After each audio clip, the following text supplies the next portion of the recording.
Baiklah anak-anak, pada kesempatan kali ini kita masih membahas subbab tentang respon pada dakwah Nabi Muhammad SAW. Kali ini kita akan mengulas terkait dengan bagaimana perjuangan Nabi Muhammad melakukan dakwah di Madinah, yaitu terkait dengan peristiwa-peristiwa penting. Dalam hal ini kita akan bahas tentang tragedi Perang Uhud, atau yang sering dikenal dengan Perang Uhud. Setelah kafir Quraisy mengalami kekalahan besar pada saat Perang Badar kemarin, pada saat setahun sebelumnya ini kafir Quraisy mengalami kekalahan besar, yaitu tepatnya pada Perang Badar. Mereka akhirnya kembali untuk melakukan balas dendam atau melakukan penyerangan kembali di tahun berikutnya. Tragedi Uhud atau yang dikenal dengan Perang Uhud itu terjadi pada bulan Ramadan tahun 3 Hijriah atau tahun 625 Masehi. Hal ini bermula ketika kaum kafir Quraisy Mekah merencanakan untuk menyerang secara besar-besaran terhadap umat Islam pasca kekalahan mereka dalam Perang Badar. Mereka berangkat menuju Madinah dengan membawa pasukan yang terdiri dari 3.000 pasukan berunta, 200 pasukan berkuda, dan 700 orang berbaju besi di bawah pimpinan Khalid bin Walid. Nabi Muhammad SAW mengetahui rencana itu melalui sepucuk surat dari Abbas bin Abdul Muthalib, pamannya yang sudah menaruh simpati pada Islam. Pada mulanya Nabi Muhammad SAW dan umat Islam bertahan di dalam kota Madinah. Setelah mempertimbangkan saran dari para sahabat, Nabi SAW memutuskan untuk keluar dari kota Madinah. Kemudian Nabi SAW berangkat dengan 1.000 tentara. Namun dalam perjalanan, kaum munafik yang dipimpin oleh Abdullah bin Ubay sebanyak 300 pasukan membelot dan kembali pulang ke Madinah, sehingga pasukan Nabi hanya tersisa 700 tentara.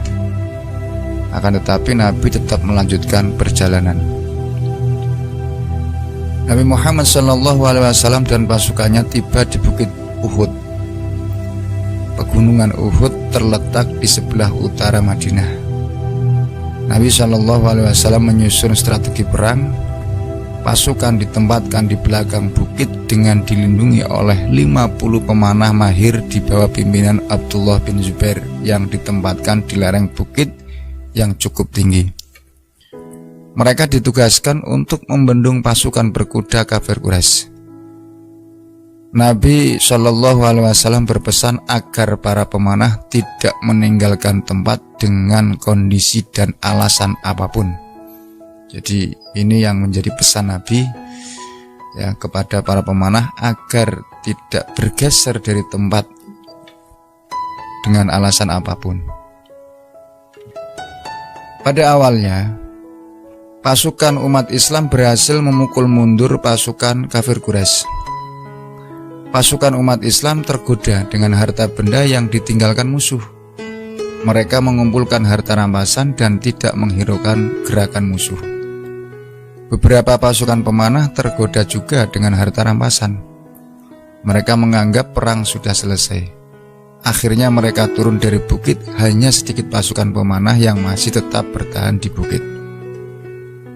Melihat kondisi yang demikian, Khalid bin Walid, pimpinan pasukan berkuda Quraisy, berputar haluan untuk kembali menyerang sampai akhirnya berhasil melumpuhkan pasukan pemanah Islam.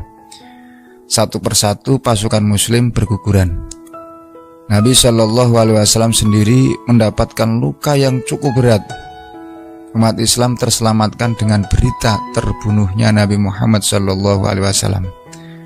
Berita itu membuat pasukan kafir Quraisy mengurangi serangan karena kematian Nabi sudah dianggap cukup sebagai balasan atas kekalahan pada Perang Badar. Dalam Perang Uhud, tentara Quraisy terbunuh 25 orang. Sementara pasukan muslim itu sampai 70 orang syuhada. Dan diantaranya adalah paman Nabi yang bernama Hamzah bin Abdul Muthalib dan Mus'ab bin Umar, dai pertama Islam.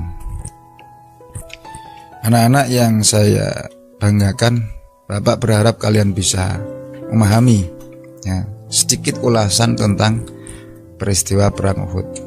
Ada beberapa hal yang bisa diambil pelajaran. Yang pertama adalah bahwa strategi perang yang diatur Nabi sudah sedemikian sempurna. Artinya pasukan pemanah ini diletakkan di atas bukit sehingga bisa mengawasi gerak-gerik kaum kafir Quraisy, sehingga bisa langsung ditangani. Akan tetapi oleh karena godaan duniawi yang dialami sebagian pasukannya, terutama pemanah tadi, akhirnya peperangan pun mudah dikalahkan. Yang kedua, jihad itu harus didasarkan dengan keikhlasan.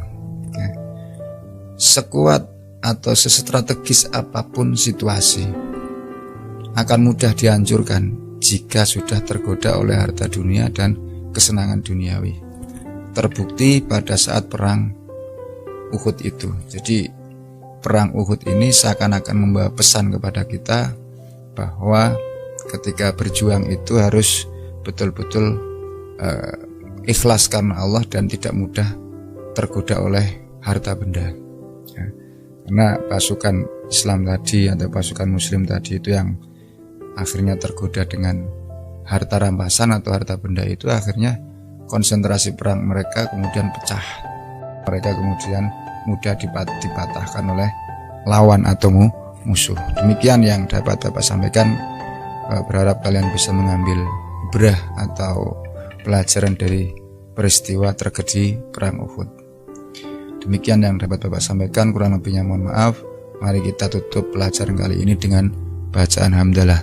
Alhamdulillahirabbil alamin. Demikian, wal afu minkum wallahul muwaffiq ila aqwamit thoriq. Assalamualaikum warahmatullahi wabarakatuh.